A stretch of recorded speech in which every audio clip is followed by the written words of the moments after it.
অনেকে বলছে যে সৃজিত মুখার্জি এখন আর আপনার হাজবেন্ড নয়, আপনি কি বলবেন?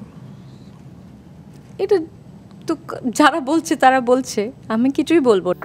বিনোদনের পাতায় শুধুই বিচ্ছেদের খবর, একসাথে নয় আলাদা আছেন দুজনে। ঘর ভাঙছে সৃজিত মিথিলার, অথচ দুজনের বক্তব্যের সাথে নেই এর কোনো মিল। একজন এপার বাংলার জনপ্রিয় অভিনেত্রী তো অন্যজন ওপার বাংলার দর্শকপ্রিয় ছবির পরিচালক।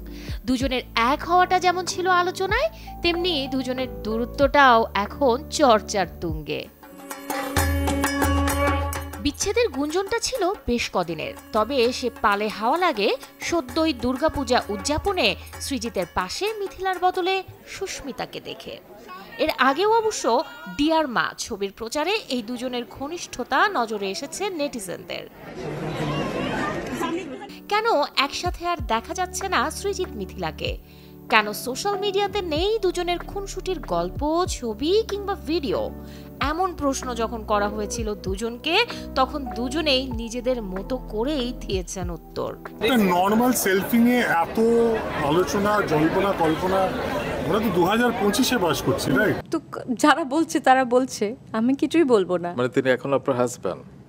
হ্যাঁ, পাসপোর্টে তার নামটি আছে। তাহসান খানের সাথে ডিভোর্সের পর রাফিয়াত রশিদ মিথিলা ভালোবেসেই ঘর বাঁধেন সৃজিত মুখার্জির সাথে 2019-এর ডিসেম্বরে। 2024-এর পর ভিসা জটিলতায় ওপার বাংলায় যেতে না পারায় বর্তমানে এই দূরত্ব তৈরি হয়েছে বলে জানান মিথিলা। 2 বছর ধরে আপনাকেও খুব একটা সৃজিত মুখার্জির সাথে আমরা ছবি সেভাবে দেখিনি। না, দেখেছেন 2023-এ দেখেছেন, 24-এর জুলাইয়ের পর থেকে এখন পর্যন্ত আমি যাইনি। কেন? আমার ভিসা নেই। শাহরিন জেবিন, চ্যানেল 24।